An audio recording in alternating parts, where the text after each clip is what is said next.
Let's give a clap offering. Praise God. This morning, amen. We will praise Him, we will worship Him. Father God, thank you so much for this wonderful day that you have given to all of us. A day, Lord, where we can praise and worship you. We thank you, God, for all the things that you have done in our lives. We thank you, God, for all your promises to us. Lord, we praise you for the victory that we have received through your Son, Jesus Christ. We praise you, Lord God. Thank you, Lord, despite of the battles, the circumstances, the problems that we are facing today, we can still worship you. We can still glorify, praise you in this place, in our lives, O Lord. Where your word says that you already won the battle for us. The battle is the Lord. So we praise you, we glorify you. In Jesus' name we pray. Amen and amen. Let's go.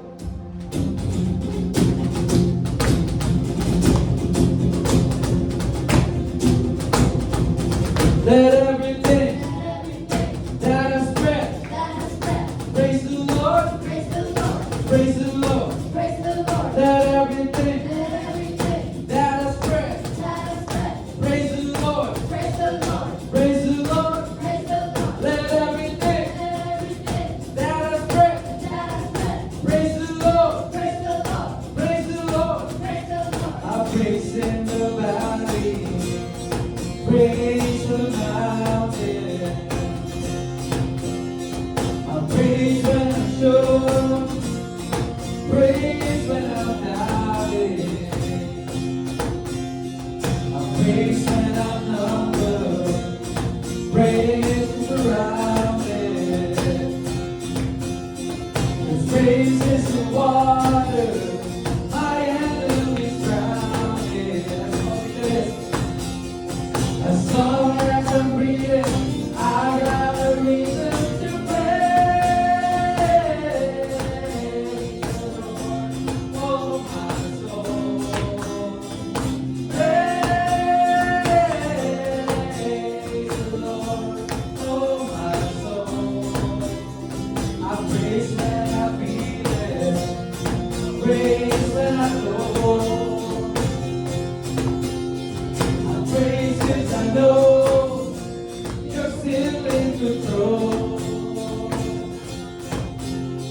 I praise 'cause the weather is more than sound. My praise is a shout that brings Jericho down. As long as I'm breathing, I got a reason to praise the Lord, oh my soul. Praise the Lord, oh my soul. I won't be quiet, I won't be quiet. My God is alive. How could I keep it inside? Praise the Lord, oh my soul. Praise the Lord, oh my soul. Praise the Lord. Praise is the sovereign, praise is the reign, praise is the Lord, the rain. I praise is the faithful, praise is the true, praise is there's nobody greater than you. Praise the Lord, oh my soul. Praise the Lord, oh my soul. I won't be quiet, I won't be quiet. My God is alive. How could I keep it inside? I won't be quiet. My God is alive. How could I keep it inside? Praise, praise the Lord, oh my soul.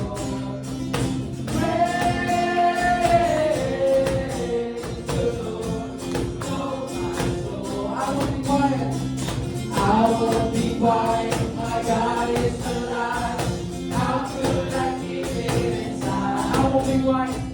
I won't be quiet. My God is alive. How could I keep it inside? Praise, praise the Lord, oh my soul. Praise the Lord, oh my soul.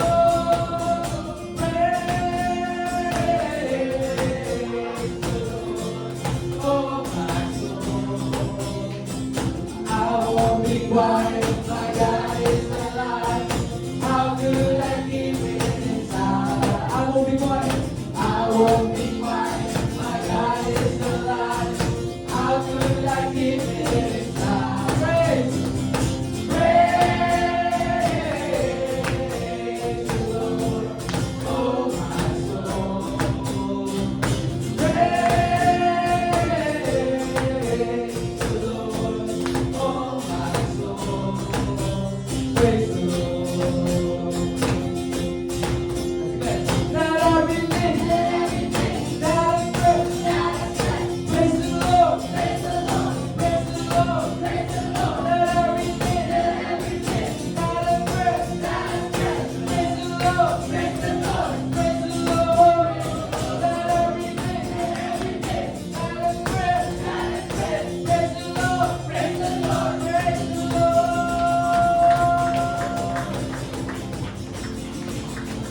Hallelujah, we praise you, God, for the victory.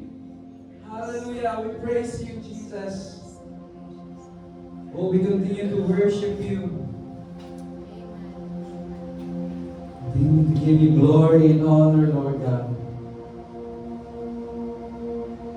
For victory belongs to you, God. Thank you, God, for your victory. We thank you for Jesus who won the victory for us. And we keep on singing and praising and worshiping, Lord God, and enforce this victory that we have received from Him.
Jesus. Just continue to worship God in this place. Continue to fix our eyes on Jesus, for He is our living hope. Jesus is our living hope. Oh, Jesus, Jesus.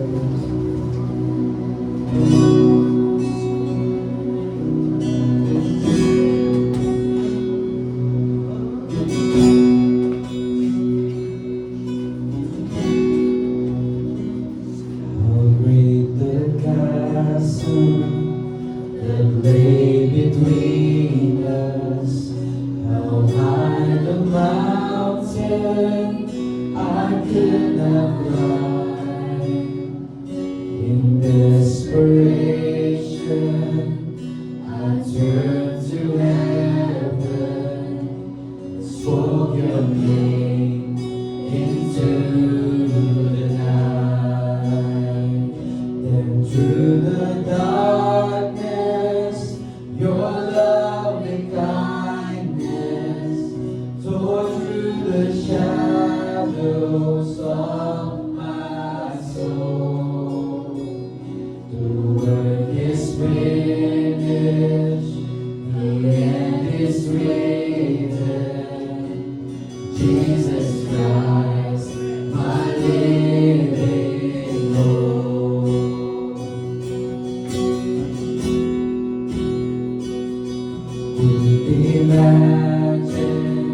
you're seated po, please greet the person beside you. Sabihin niyo po that you are handsome, you are beautiful, you are blessed.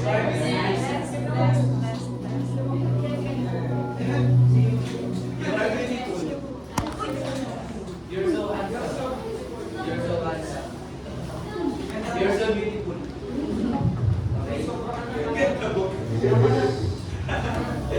Ganda mo.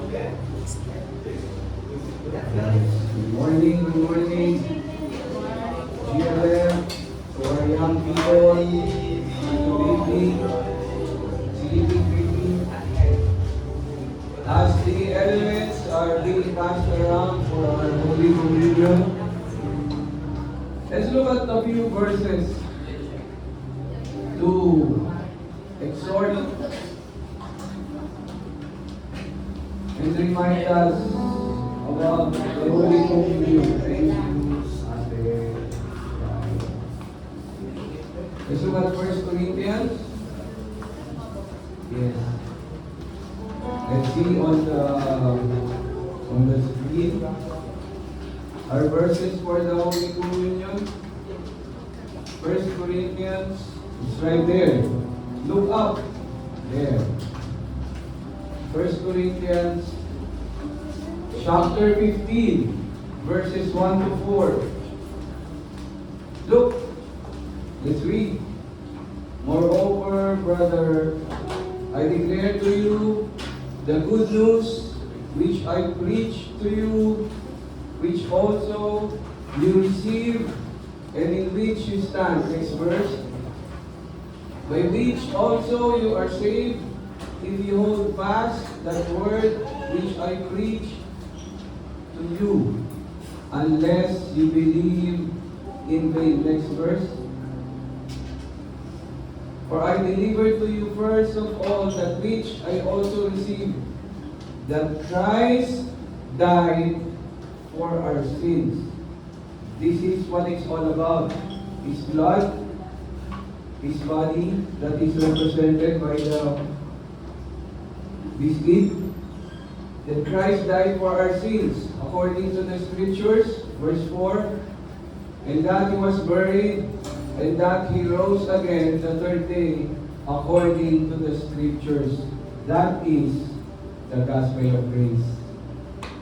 Ito yung pinag-uusapan natin every Sunday.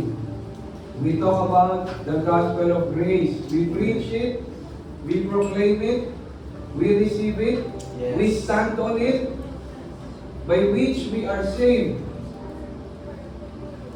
Let me encourage you, we do not believe in vain. That's why we do this. Unless we want to waste our time here. This is what it's all about. This is the good news of God's grace.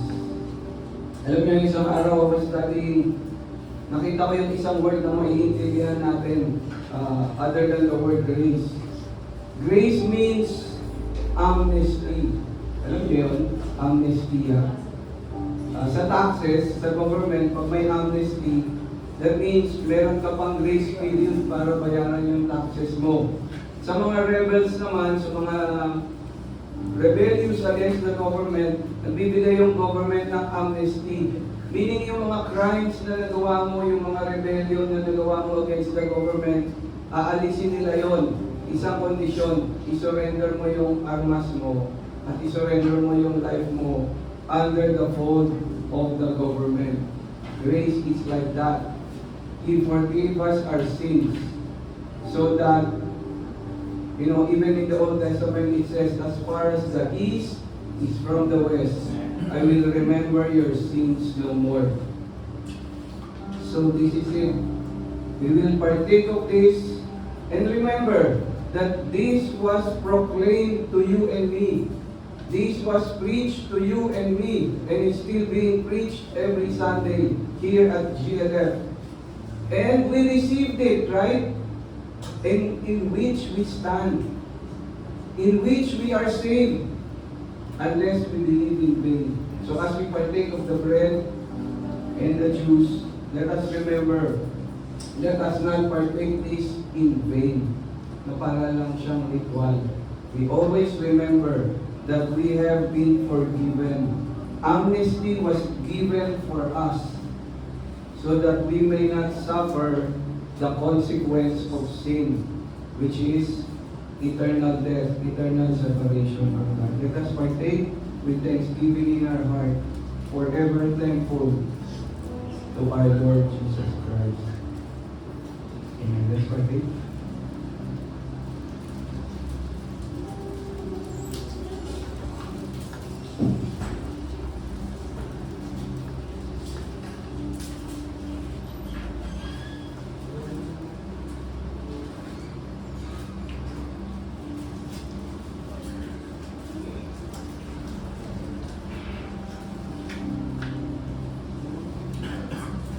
Now let's go to one of the doctrines of grace. Did you know that grace has doctrines? It's called doctrines of grace. On our way here, our youngest was asking me, or was telling me, he said, well, he's 6 years old. He said, and we were listening, Kuya, Casey, myself, as we are coming near the church. We said, I want to live in a house with no rules. I want to live in a house with no rules. Jesus will give me that house. I told him, Jesus has rules. Okay? If he did not give us rules, there will be anarchy, or we will fall into the territory of the evil one. Grace has doctrines, and one of the doctrines of grace is grace giving. 1 Corinthians chapter 16, verses 1 to 3. We'll read first verse 1. Look at this.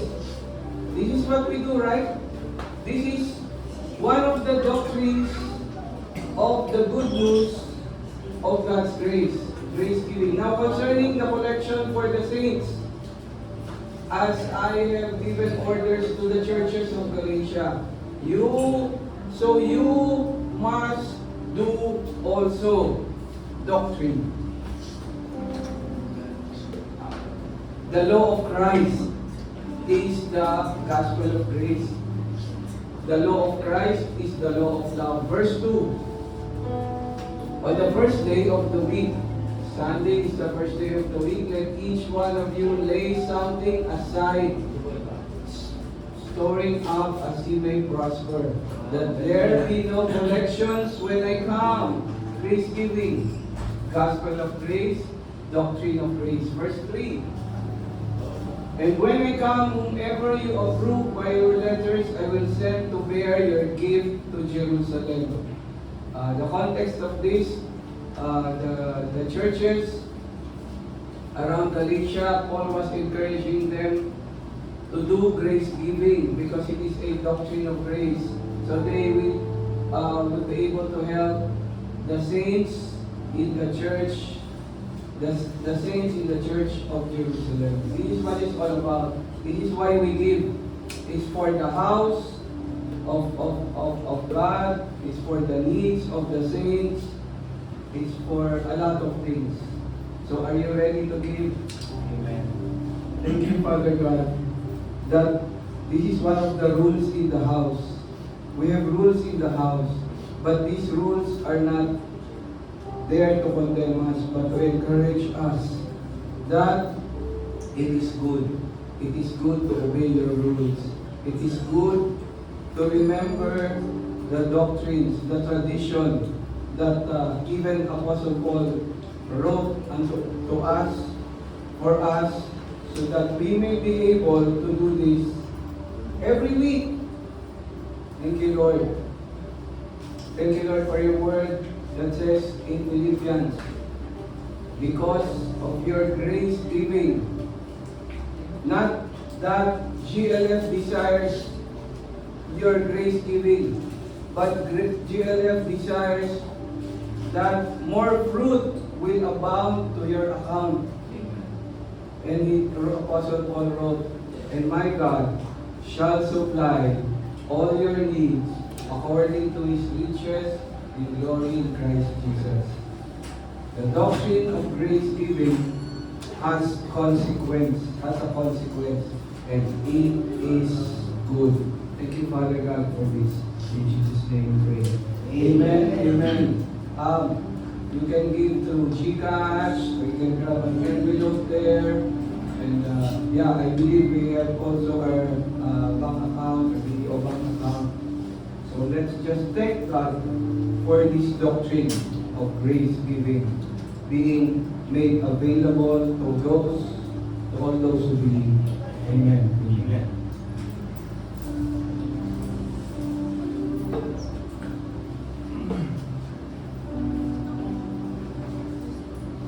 Okay, we have some announcement. May mga announcement po tayo, church. Okay, but before that, doon muna sa first slide. Okay, if you are... okay, Grace Life po is praying. Amen. And we are declaring po for more volunteers to come. So, kung meron po kayong heart and ipinag-pray niyo po sa Panginoon that you are led to volunteer sa isa sa mga ministry na dito po na nakita niyo sa screen. We need musicians, worship leaders, projector for worship, kids teacher. Sa projector po, hindi po naman kailangan na may alam ka dahil matututunan niyo po yan, may magtuturo po sa inyo. Honest ako magtuturo sa inyo. And kung meron ka pong heart para sa kids, okay, let me share po something. Before po kami naging mag-asawa ng Sister Joyce, yung una pong gawain sa amin ng Panginoon, or yung unang ministries po na amin pong nagampanan po nung kami po ay mga binata at dalaga pa ay nagtuturo po kami ng Word ni God sa mga street children diyan po sa Alabang. Okay? Dati po wala pa po yan mga terminal dyan, bus terminal. Okay, isang malawak po yan na lugar dyan, space po. Tapos yung fire station dyan, hindi pa ganun kagandaan po yan, ang ayos na mabuti. So doon po namin tinuturuan every Saturday yung mga street kids. And alam niyo po, thankful kami sa Panginoon na even though yung mga bata na yon na before 6 years old, 5 years old, doon sila po ay lumaki na, nag-aral, okay, at naging professional, nag-asawa, hindi pa rin po nila kami nakakalimutan. Ang tawag po na nila sa amin ay ate, kuya, mommy and daddy, kasi nung time na yun, pinag-prepare na kami ni Sister Joyce. Alam yung mga bata, advance mag-isip, no? Pinag-prepare na kami. So, until na, I'm thankful sa Panginoon kasi yung natanim na word sa kanila, hindi po yun nawala sa puso nila. Naghintay lang po yun ng tamang panahon para po ito ay lumago. At kami po ay natutuwa sa Panginoon dahil po sila ay uma-attend sa isang born-again church. Sila po ng kanilang pamilya. At continuous pa rin po yung connection namin sa kanila sa amin. At sila na din po, nung sila po ay nag-iisip na, nagkaroon na ng trabaho, nagkaroon po sila ng opportunity na i-bless po nila yung mga kabataan din po doon sa lugar nila. Yung, kung alam niyo po kami dati, may Star Mall dyan sa Alabang, Metropolis dati, yung tapat niyan ay kabahayan po dyan. Nasunog po yan before. So, sila po, ngayon na may kakayanan na sila na tumulong sa komunidad nila, sa community nila, sila ginagampanan na po nila yun. At hindi po dahil nangangailangan o what, kasi po, yung natanggap nilang pagpapala at biyaya sa Panginoon ay sobra-sobra. Ayan. Kaya po, huwag natin baliwalain na po yung mga anak natin. I encourage all the more po, yung mga anak natin, kapag may ganitong opportunity, kapag every Sunday, please send your children, your kids sa kids church. And kung meron po tayong youth and young adult, please encourage nyo po, as parents, encourage nyo yung mga anak ninyo to attend. Kasi po, hindi nyo po alam yung word, yung salita ng Diyos na naipupunla sa kanilang mga puso. Yun po ang magiging gabay nila habang sila po ay lumalaki. Okay? Habang sila ay nagkakaisip, nagkakaroon na ng trabaho, kaibigan, at nagkaroon ng pamilya, hindi po nawawala yan. Ang salita ng Diyos ay nanatiling nakapunla sa kanilang mga puso. At naghihintayan ng panahon na ito ay lumago. Kapag ito po ay lumago, makikita po nila yung pagpapala at biyaya sa buhay nila. At sila na rin mismo po ang nagiging channel ng blessing sa kanilang pamilya, sa kanilang mga kaibigan, sa kanilang komunidad. Ayan. Actually, in fact, ano nga po namimiss ko yung mag-preach sakali sa mga street kids. Ayan, pag may nakita ko mga bata dyan, kapag may chance, may opportunity, I always share the love, the gospel, yung salita ng Diyos sa buhay nila. Ayan. So, we praise God also. I'm thankful din sa buhay po ng mga volunteers natin sa Kids Church, sa mga teachers natin, kila Brother Carlo, Sister Isa, and for the rest po. You know what? Pine-prepare po nila yung ating mga anak for their future. Pine-prepare nila, paano nila pine-prepare? By the Word of God. In-establish po nila yung buhay ng ating mga anak through the Word of God. Ayan. Maganda po yung pundasyon sa buhay ng ating mga anak. Amen po? Asa na tayo? Nag-preach ako sa Kids Church. I just wanted to share. Ayan. March 7, Core Fellowship. Na po. Ay, hindi pa. So, we need to reschedule it. And then, yesterday, nagkaroon po tayo ng Youth and Young Adults. Lakpan po natin ang ating mga lakpan natin ang Panginoon sa buhay ng ating mga Youth and Young Adults. Sobrang enjoy kami yesterday. And nag-feeling kami ng mga young. Sister Kakay was there also. And it's a good thing din na ginawa ni Sister Lizzie na pinaikot niya yung upuan para just to know each other, makilala ng bawat isa. So, let us encourage more ang ating mga kabataan, ating young professionals, young adults na mag-join po tayo to this kind of community. Ayan, it's good po na ma-establish yung ating mga anak sa community na ganito. Na alam natin, sa world, yung mga kabataan dyan ay naghahanap ng identity nila sa buhay through their friends, through their yung community na kung saan sila belong. But wala na pong mai-compare kapag ang iyong mga anak ay na-establish sa community ni God. Amen. Amen.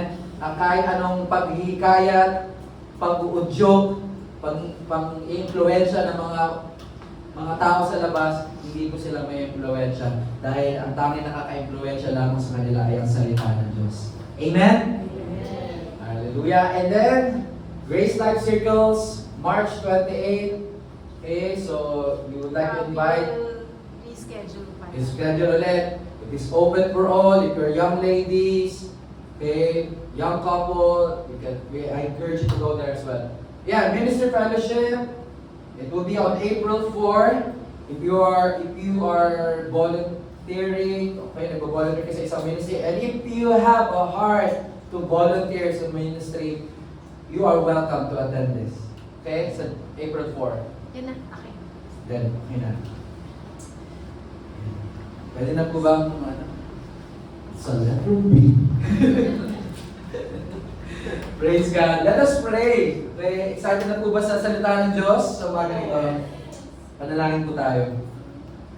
Aming dakila at makapangyarihang Diyos, Ama, tunay po na napakabuti mo sa buhay ng bawat isa. Patuloy ka po nagpo-provide. Patuloy ka nagsusupply ng aming mga pangangailangan sa buhay, O Lord. Ikaw ay nagsusupply ng karunungan sa aming mga anak, nagsusupply ng pagkain sa aming hapagkainan, nagsusupply ng damit sa aming katawan, nagsusupply ng magandang kalusugan sa aming katawan, O God. Maraming salamat, Panginoon, sa iyong salita at sa iyong banal na Espiritu. Patuloy kami, Panginoon, na lumalago sa aming pananampalataya. Maraming salamat sa opportunity na ito, Panginoon, na kami ngayon ay nakaupo nito at papakinggan namin ang iyong salita. Sabi mo sa iyong salita na kami ay lumalakas at lumalago sa aming pananampalataya sa patuloy namin ng pakikinig ng iyong salita patungkol sa iyong anak na si Jesucristo.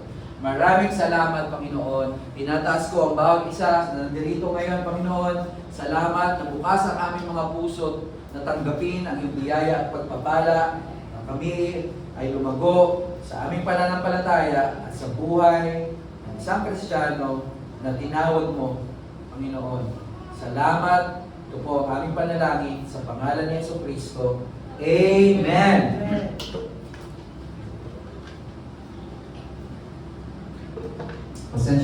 medyo simula kahapon pa at ngayon nag-concert. Mawi tayo sa Panginoon. Medyo malat po ang boses.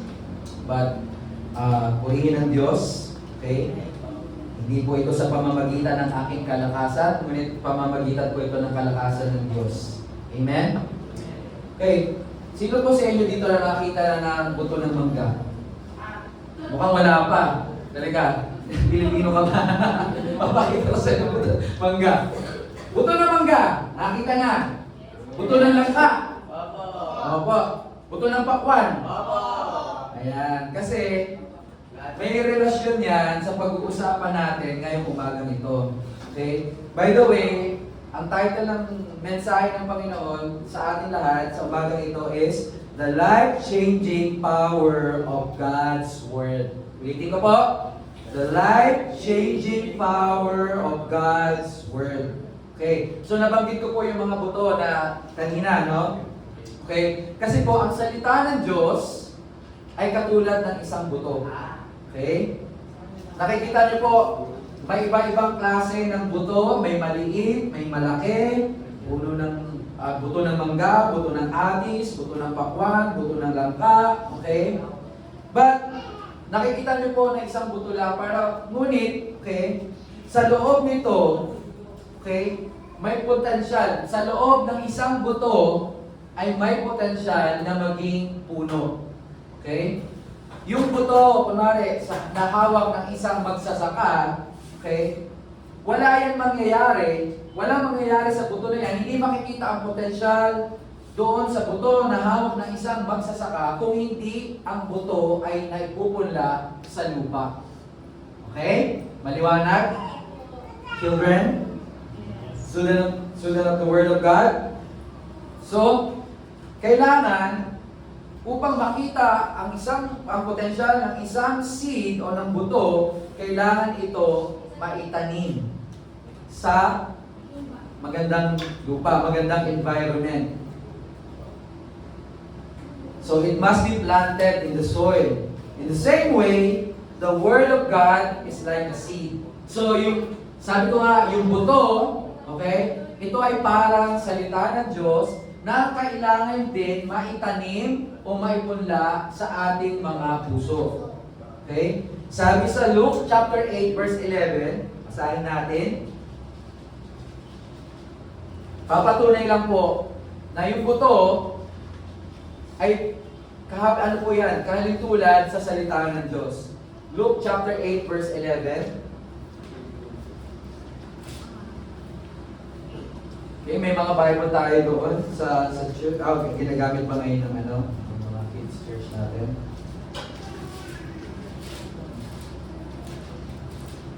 Luke chapter 8 verse 11. Ayan. Now the parable is this. The seed is the Word of God. Sabihin po natin, the seed is the Word of God. Good job, children.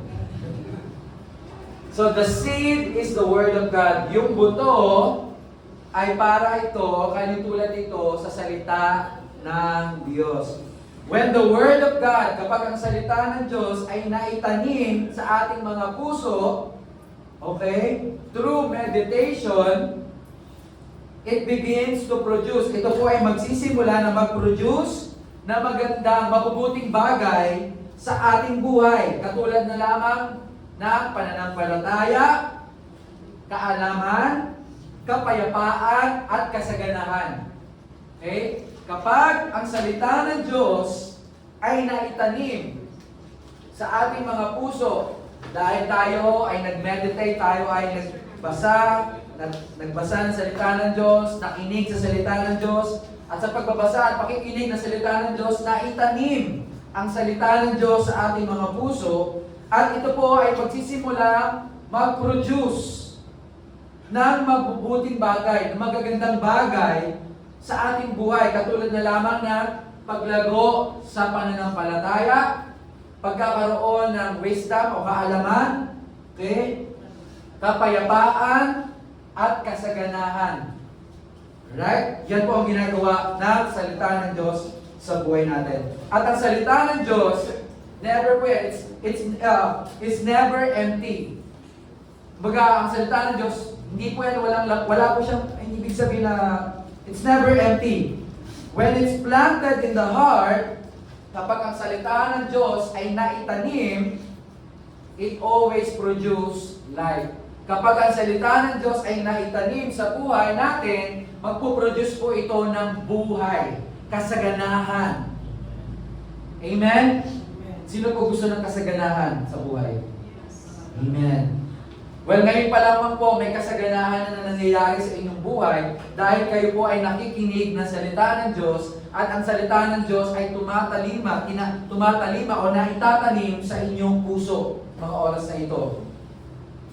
That is why po,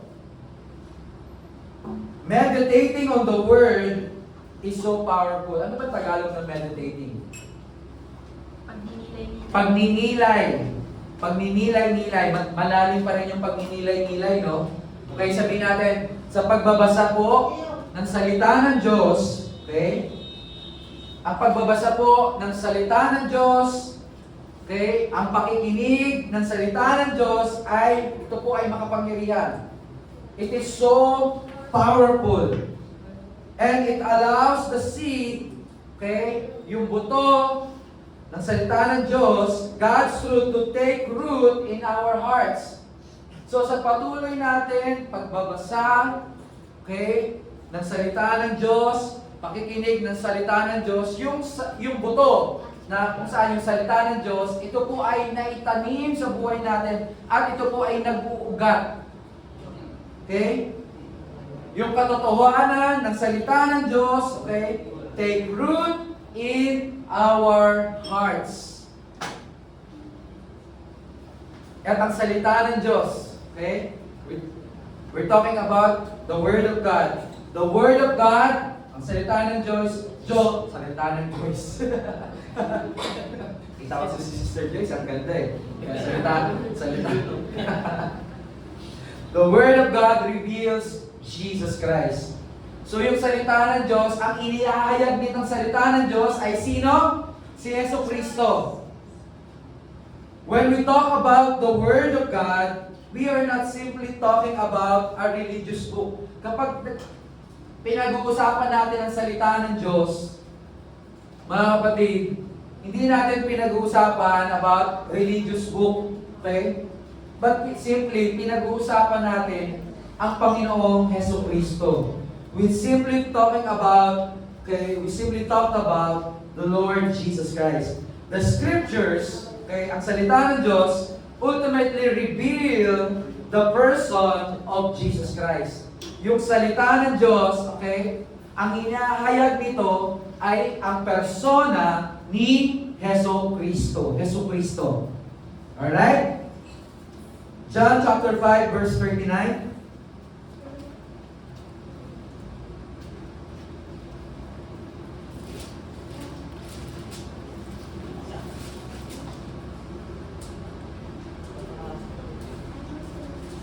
Okay, it is written in red letter. Ibig sabihin, si Jesus Christ o si Jesucristo ang nagsasalita dito. Sabi niya, you search the scriptures. Sabi niya sa mga Pariseo, sa mga ngaral. Okay? You search the scripture. Sinasaliksik nyo ang scripture, ang salita ng Diyos. For in them, you think you have eternal life. Sinasaliksik nila yung salita ng Diyos sa pamamagitan, okay, ng kanilang mga sariling mga gawa. Okay? Thinking that they will have eternal life. But sabi ni Jesus, and these are they which testify of me. So yung scriptures, sabi ni Jesus, yung scriptures, yung salita ng Diyos, testify of Him. Testify about me. Ito, isang ebidensya na ang salita ng Diyos ay nag-testify about who Jesus Christ is. And from Genesis, okay, the first book in the Bible, in the Old Testament, From Genesis to Revelation, the Bible tells us one beautiful story. Okay? From the beginning, okay? From the first book of the Bible, Genesis, and yung sa last book of the Bible is Revelation. Okay? The Bible tells one beautiful story. Ano yung story na yun? The story of God's love revealed through His Son. Sino yung Son niya?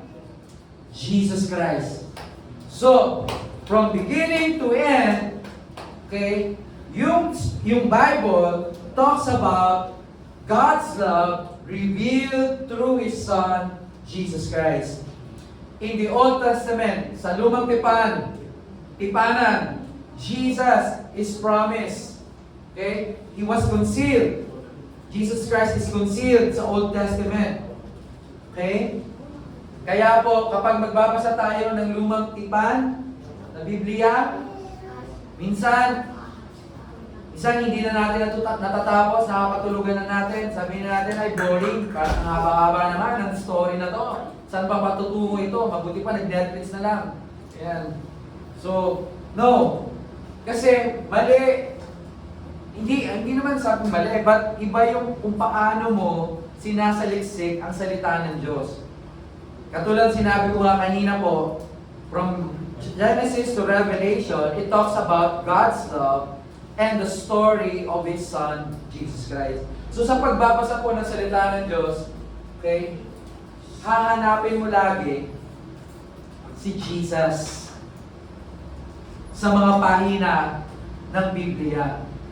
Kasi kung hahanapin mo si Jesus, ganun po ginagawa natin dito sa Grace Life.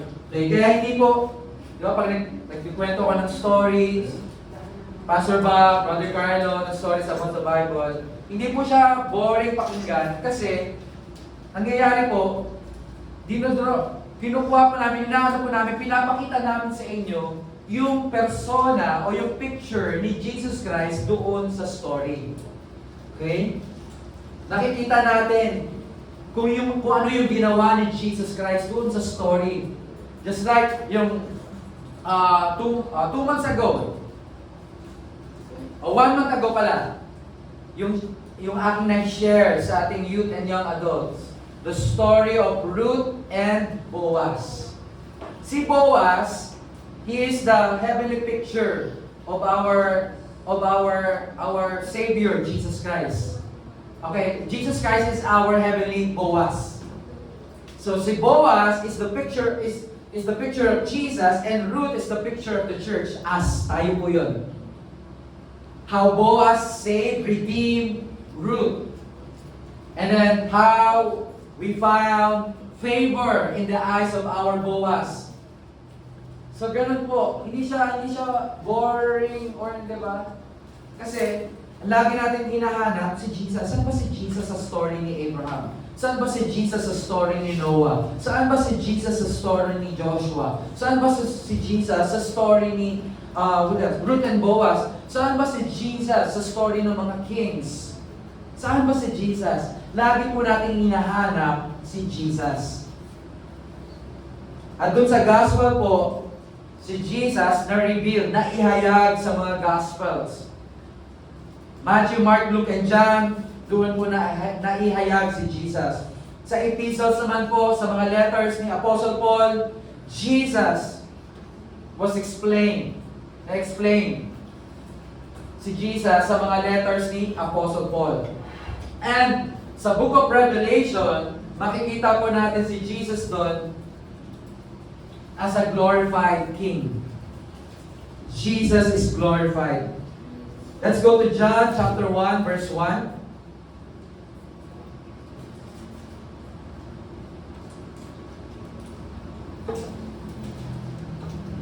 In the beginning was the Word, and the Word was with God, and the Word was God.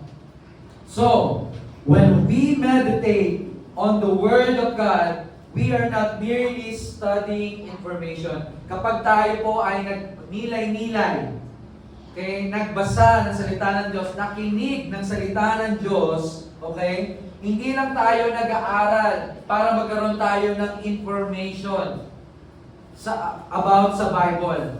But, ginagawa po natin ito, okay, when we meditate on the Word of God, we are beholding Jesus Christ Himself.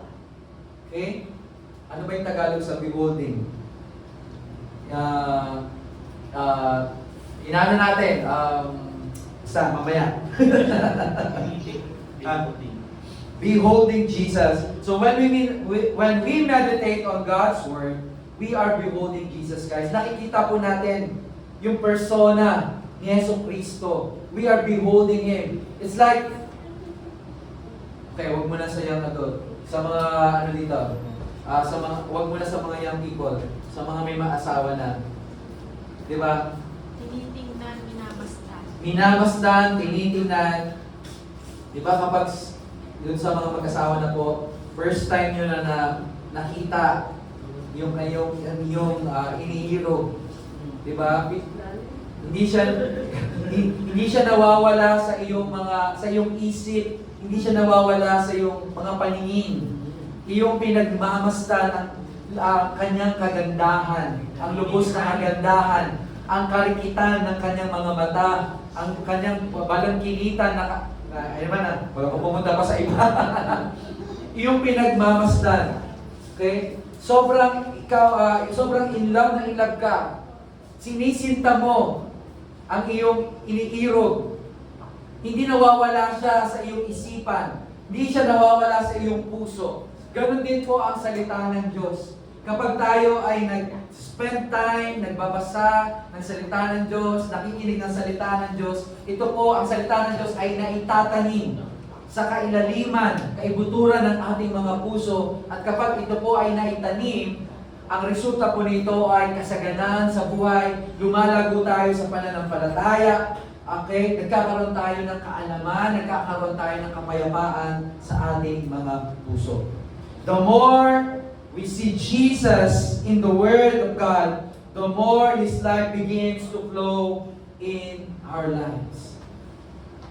Okay? The more na nakikita po natin si Jesus sa salita ng Diyos, the more po, okay, yung buhay ni Yesu Cristo ay nagpo-flow. Patuloy ito na dumadaloy sa ating mga buhay. When Christ fills our vision, kapag si Yesu Cristo po, napunan po ang ating mga vision, okay, sa buhay, ang pananampalataya po ay nagsisimula sa ating mga puso. Faith begins to rise in our hearts. When Christ fills our vision. Kapag si Yesu Cristo lamang ang tanging nasa ating isipan, nasa ating mga mata, kaya ating tinitingnan, ang pananampalataya po ay nagsisimulang, okay, simula sa ating buhay. Amen? Question. Ano po ba ang sikreto upang tayo'y magtagumpay sa buhay? Ano po ba ang sikreto ninyo? Ano ba ang sikreto ng isang mananampalataya ng Diyos? Bakit nagtatagumpay sa buhay? Bakit nagkakaroon ng kasaganaan? Bakit nagtatagumpay ang mga kanilang mga anak sa iba't ibang larangan ng siyensya o ng anumang agham? Bakit po nararanasan ito ng mga mananampalataya ng Diyos? Have you ever wondered o nag-isip na kung ano ba ang sikreto ng pagiging masagana o pagkakaroon ng kasaganaan sa buhay, pagiging success? Maybe yung mga tao sa labas, okay, wala dito, walang Lord sa puso nila. Siguro, binabase nila ang kasaganaan, ang pagiging tagumpay sa buhay sa pamamagitan ng talento, edukasyon, o pagpupursigi sa buhay, hard work, or connection nila sa komunidad. Okay? Sa mundo po, ganun po, nakukuha ng mga tao yung success o yung tagumpay sa kanilang buhay sa pamamagitan ng kanilang talento, sa pamamagitan ng kanilang education, hard work, and connections. Pero, don't get me wrong po, itong mga binanggit ko na ito, lahat po ito, kailangan po natin. We need talents, education, hard work, and also connection. But, we're talking about as a child of God, bilang mananampalataya ng Diyos. While those things, itong mga bagay na ito can help, kasi binanggit ko po, but the Bible reveals something deeper. Ang salita ng Diyos po ay inihayag na mas malalim pa sa mga bagay na ito na binanggit ko.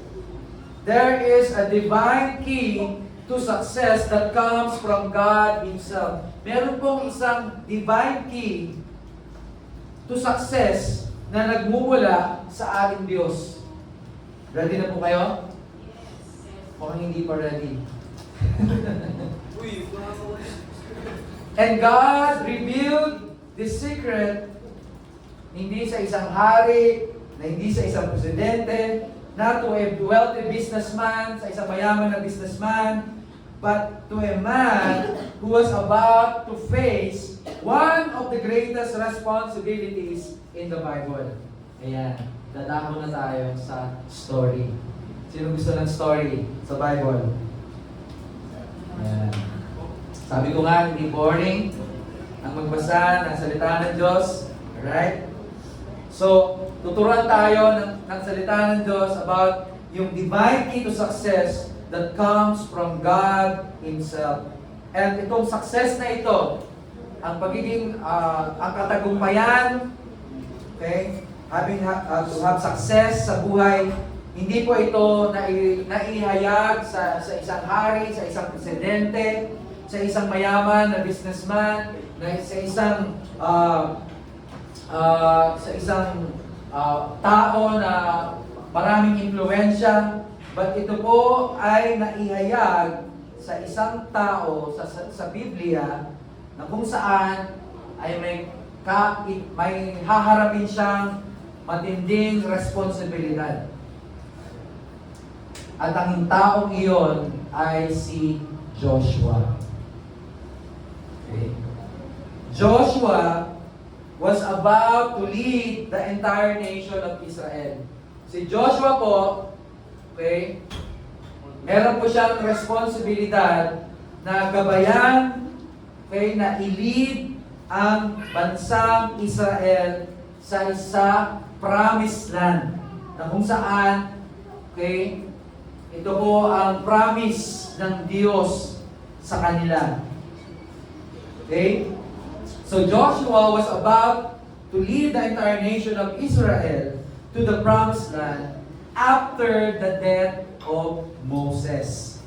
And at the critical moment, sa critical na sitwasyon, God gave Joshua a divine key. The key to prosperity and good success.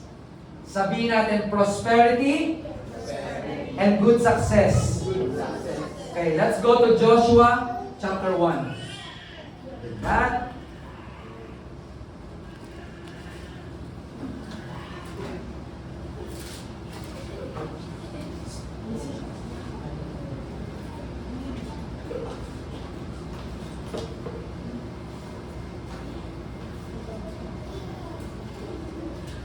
Joshua chapter 1 verse 8. Okay, the scripture says, "This book of the law shall not depart from your mouth, but you shall meditate in it day and night, that you may observe to do according to all that is written in it, for then you will make your way prosperous, and then you will have good success."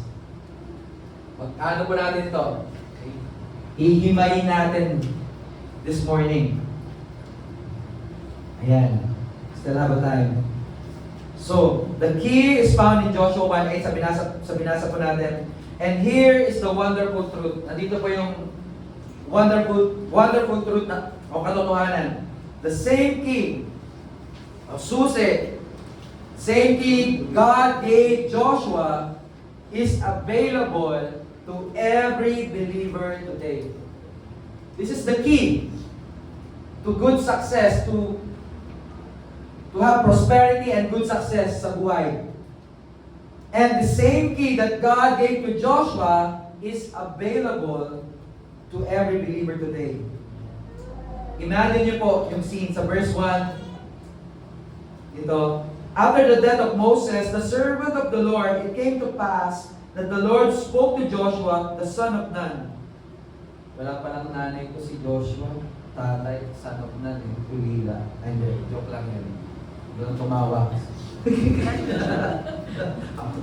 Moses' assistant saying, Moses, verse 2, my servant is dead. Now therefore arise, go over this Jordan, you and all these people to the land which I am giving to them, the children of Israel. Yung land po na sinasabi nito ng Panginoon is the promised land. Every place that the sole of your foot will tread upon, I have given you, as I said to Moses, from the wilderness and this Lebanon, as far as the great river, the river Euphrates, all the land of the Hittites, and to the great sea toward the going down of the sun shall be your territory. So the great leader Moses had just died for 40 years po.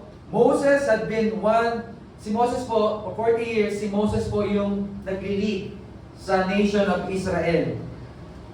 And Moses also speaking with God, performing miracles and guiding. Ginaguide niya po, ginabayan niya yung bansang Israel through the wilderness, doon po sa ilang. But now suddenly, the responsibility to lead the nation fell on Joshua. So yung responsibilidad na yon, naiatang na po yun kay Joshua dahil si Moses ay umuwi na sa Panginoon. Now Joshua, he was now the leader of an entire nation. And in front of him was the promised land, but it was not empty land. May mga gigante, yung mga prutas doon ay malalaki. Okay? So, sino nanonood ng One Piece na live action dito? Yung nakita nyo yung Little Land? May dalawang gigante. Okay, ang lalaki ng mga fruits doon. May mga dinosaur. Sorry sa mga over young sa mga young people. Okay? So, ganun, ang promised land. May mga higante doon. Si Joshua po is part ng 12 spies na pumunta para ispiya nila yung promised land. Pero 10 came back with a bad report, but Joshua and Caleb came back with a good report. Okay? So in front of him, in front of Joshua, was a promised land, but it was not an empty land. It was filled with fortified cities. May mga malalaking mga syudad. Okay? Powerful armies, giants in the land. And behind him were millions of Israelites. Sa likuran niya, okay, ay milyon na mga tao, mga Israelitas, looking for direction. Looking to him. Nakatingin sa kanya kasi siya na yung leader eh. Okay? Looking to him for direction. Imagine niyo po, sa school nga lang, no? Pag ikaw ay tinalaga ng yung teacher na maging leader ng group nyo, parang may report kayo, ikaw leader. Di ba? Parang anong gagawin ko dito? Paano ko i-lead tong group na to? At yung success ng grupo ninyo ay nakasalalay sa leader. Kaya si Sheila po, ay meron silang parang sort of thesis defense, thesis paper.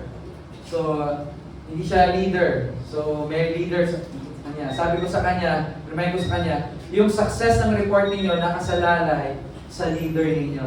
And then sa inyo rin, sa bawat member. Okay? Kung hindi nyo tutulungan yung leader ninyo, walang patutulungan yung report ninyo, yung thesis ninyo. So, nakasalalay. So, itong mga tao na ito, nakatingin sila sa kanilang leader. Sino yung leader nila? Joshua. Yan. Very good, Pinoy, nakikinig, students. Yan. Scholar na yan, honor na yan, honor student. So imagine niyo po ninyo yung pressure na-receive ni o na-experience ni Joshua at that very moment. Siguro mga tanong ni Joshua, magagawa ko ba to? May magagabayan ko ba itong mga milyon na tao na ito? Makakahakbang ba ako doon sa place na iniwan ni Moses? Yung ramdam mo yung pressure. But at that very moment, sa mga sandaling iyon, nung nararamdaman ni Joshua yung pressure, God spoke to Joshua. Sabi niya, Joshua chapter 1 verse 7 to verse 6, be strong and of good courage, for to this people you shall divide as an inheritance the land which I swore to their fathers to give them. Verse 7, only be strong and very courageous, that you may observe according to all the law which Moses my servant commanded you. Do not turn from it to the right hand or to the left, that you may prosper wherever you go. So, sabi ng Lord sa kanya, maging malakas ka. Be strong and be courageous. But then God gave Joshua something even greater than courage. He gave Joshua the key to success. Saan yung key to success? Verse 8.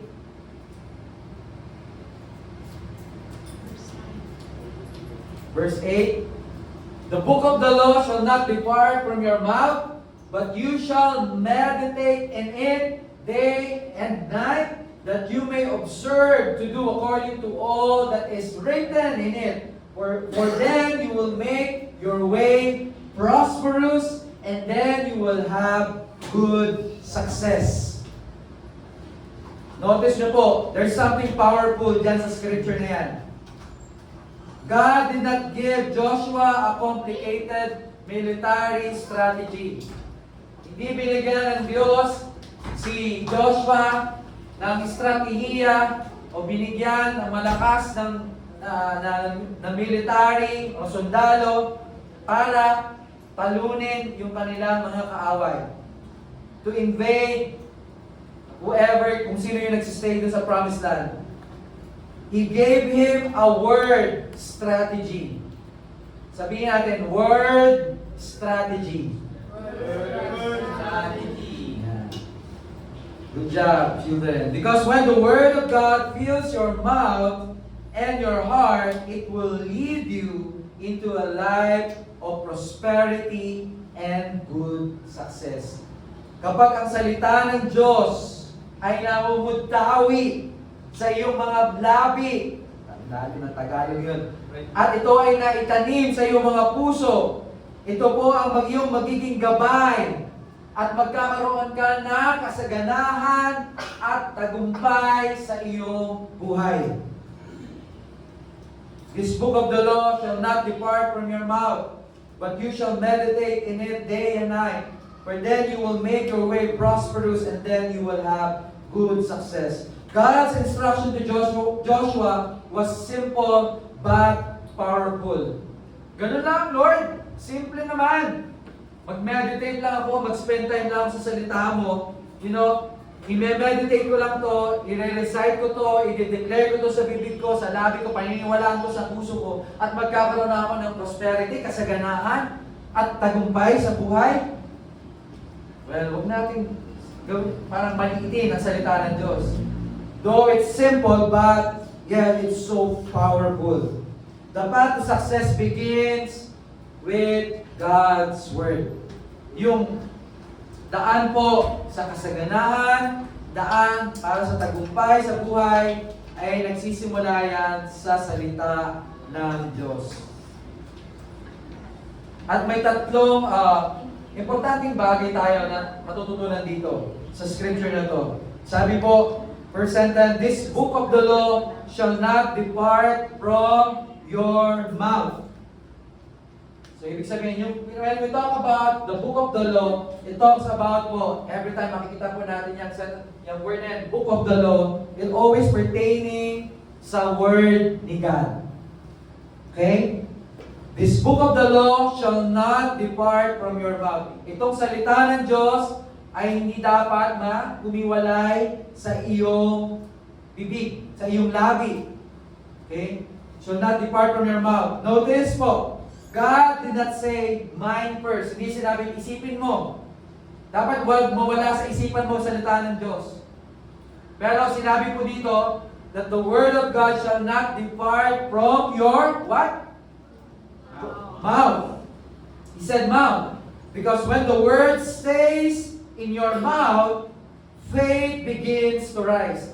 Kapag ang salita ng Diyos ay hindi po ito naiwalay sa iyong labi, sa iyong bibig, pananampalataya po ay magsisimulang umusbong sa iyong puso. Ito po ay intentionally na ginawa ng Panginoon, minention ng Panginoon sa salita niya, yung mouth first.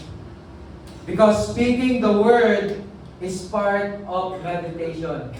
Kapag sinasabi po natin ang salita ng Diyos, ito ay parte ng pagninilay at pag-isip ng salita ng Diyos. Iniisip natin yung salita ng Diyos. Ito ay parte ng pagninilay natin ng salita ng Diyos. And biblical meditation is when the word moves from the page of the Bible to your mouth and from your mouth into your heart. Yan po ang biblical meditation. Yan po ang, so to say, biblical na pag-ninilay-nilay ng salita ng Diyos. Binabasa po natin ang salita ng Diyos and also dinideklara ng ating mga bibig. Okay? Binibigkas ng ating mga labi. And when that happens, faith begins to rise. Kaya, all the more, nag-spend time ka ng salita ng Diyos, binabasa mo ang salita ng Diyos, dinideklara mo ang salita ng Diyos sa buhay mo, okay? Pananampalataya po, lumalago ka sa pananampalataya. And sabi po sa salita ng Diyos sa Romans chapter 10 verse 17, hindi tayo pupunta doon, faith comes by hearing and hearing by the word of Christ.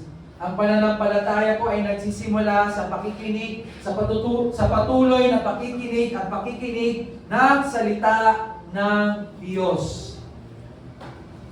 Even hearing your own voice, even, okay, napapakinggan mo yung sarili mong boses. Kapag binabasa mo ang salita ng Diyos at naririnig mo ang sarili mo, it's also part of meditation. You speak the word and it strengthens your faith. Yung meditation ko, yung pagninilay, okay, hindi po yan sa pamamagitan ng yung mag-yoga ka, mag-meditate ka, sabi ka mga enchantment or what, mga Latin or what, hindi yan. It's of the devil po yan. But, as a believer, how do we meditate? We meditate on God's Word by speaking and declaring. Sometimes the faith that you need grows when you hear yourself speaking God's promises. Hindi niyo po namamalayan kapag binabasa niyo ang salita ng Diyos at with your own words, with your mouth, nasa-strengthen ka, nasa-strength yung inner man mo, yung spirit mo. Na-encourage ka kapag binabasa mo ang salita ng Diyos at binibigkas ito ng iyong bibig. Notice po natin yung order sa Joshua chapter 1 verse 8. The word must not depart from your mouth. Number 1, yan po yung order. Number 2, meditate on it day and night. Number 3, then your way becomes prosperous.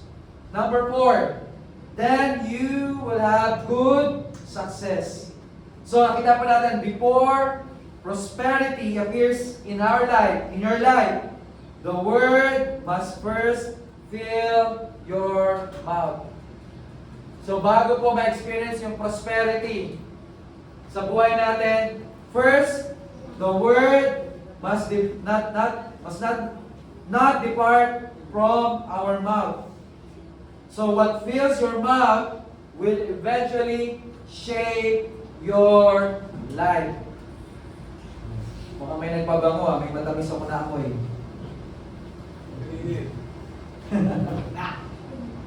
So what fills your mouth will eventually shape your life. So kung ano ang binibigkas ng iyong bibig, eventually ito yung maghuhubog sa inyong buhay.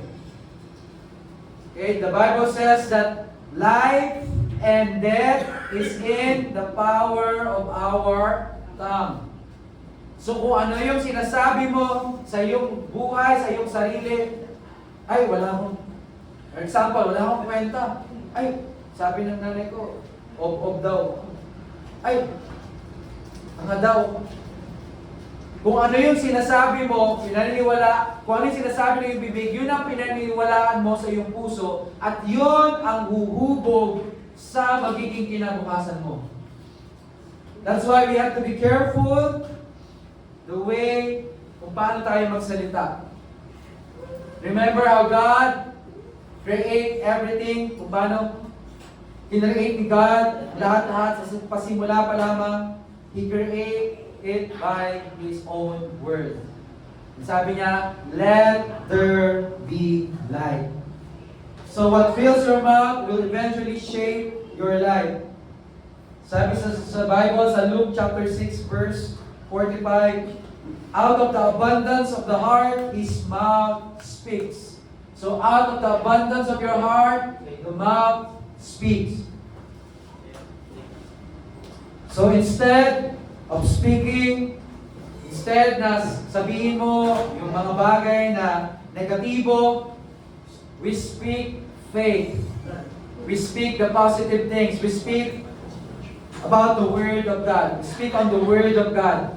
Amen? Amen, children. Nasaan yung mga students ko dito? Amen. Nag-cutting classes na. Yeah, may attendance kayo later. Siyan po. Meditation transforms the heart. So, kapag tayo po ay nagbasa, nag-spend time sa salita ng Diyos, it transforms our lives. Kaya binabago po nito ang ating buhay. But you shall meditate in it day and night. So the Hebrew word for meditate, dito, meditate, yung word na meditate, sa scriptures na yan, the Hebrew word for meditate means to ponder, to speak softly, to mutter repeatedly. Okay? And then I will repeat po. Yung Hebrew meaning ng meditate, yan, yan, nakikita niyo po sa screen. Ang ibig sabihin is to ponder, to speak softly, to mutter repeatedly. So, meditation is not emptying the mind. So, may meditate ka. Okay? Sa word sabi, it's all about mindset. Okay? Meditation is not emptying the mind. It is filling our hearts with God's Word. Filling our heart with God's truth. Psalm chapter 1, verse 1 to 3. And we go there quickly.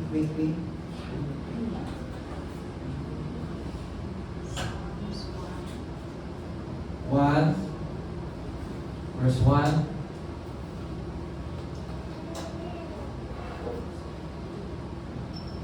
Psalms 1 verse Blessed is the man who walks not in the counsel of the ungodly, nor stands in the path of sinners, nor sits in the seat of the scornful. Oh, young people, it's there in the scripture. That's why we are always encouraging you to be in a community of God, so that you will not sway to the left or nor to your right, but you will be guided by your ate, your kuya, your leaders, your pastors. Okay? Sabi dito, blessed is the man who walks not in the counsel of the ungodly. Yung mga ungodlies, yung mga unbelievers. Okay? Nor stands in the path of sinners, nor sits in the seat of scornful. Verse 2, but his delight is in the law of the Lord. When we talk about the law of the Lord, we talk about the Word of God. And His law, He meditates day and night. When you are in the community of God, we talk about God's Word. We talk about Jesus. Amen, children? Amen po. Good. Namiss ko kayo, namiss ko yung boses nyo. Verse 3. He shall be like a tree planted by the rivers of water. So, ganito ang nangyayari, alright? When you meditate on God's Word, you shall be like tree planted by the rivers of water that brings forth its fruit in its season, whose leaf also shall not wither, and whatever he does shall prosper. Ganito po ang mangyayari sa inyo. When you are planted, when you are in the community of God, okay, when you hear God's Word, okay, you will be like a tree planted. Ikaw ay parang isang puno na nakatanim sa ilog. Mapapansin niyo po kapag may mga puno sa ilog, sino na nakakita ng ilog o nakapunta sa isang ilog?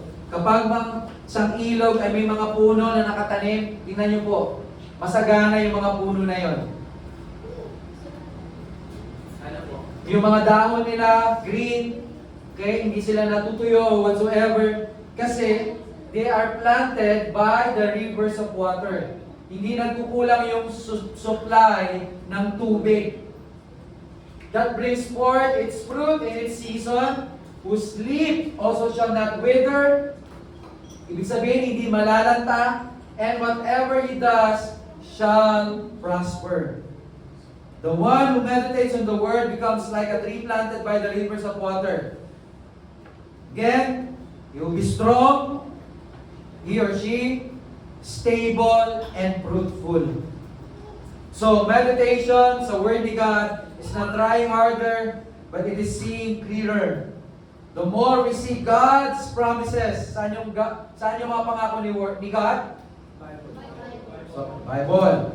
The more our hearts become rooted in His truth rather than in our circumstances. So, the more tayo nakikita natin yung promises ni God sa Bible, sa salita niya, through the preaching of the Word of God, the more po yung ating mga puso ay lumalago sa katotohanan ng salita ng Diyos, at hindi tayo lumalago dahil sa mga pagsubok na ating dinaranas sa buhay.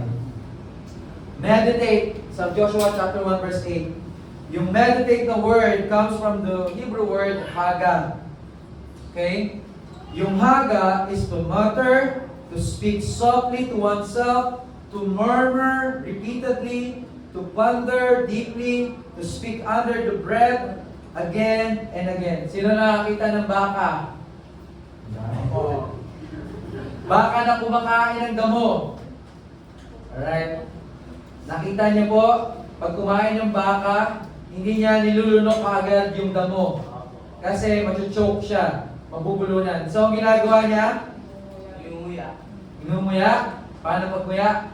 Very good, children. Masunurin. Palapan natin si Lord sa buhay ninyo.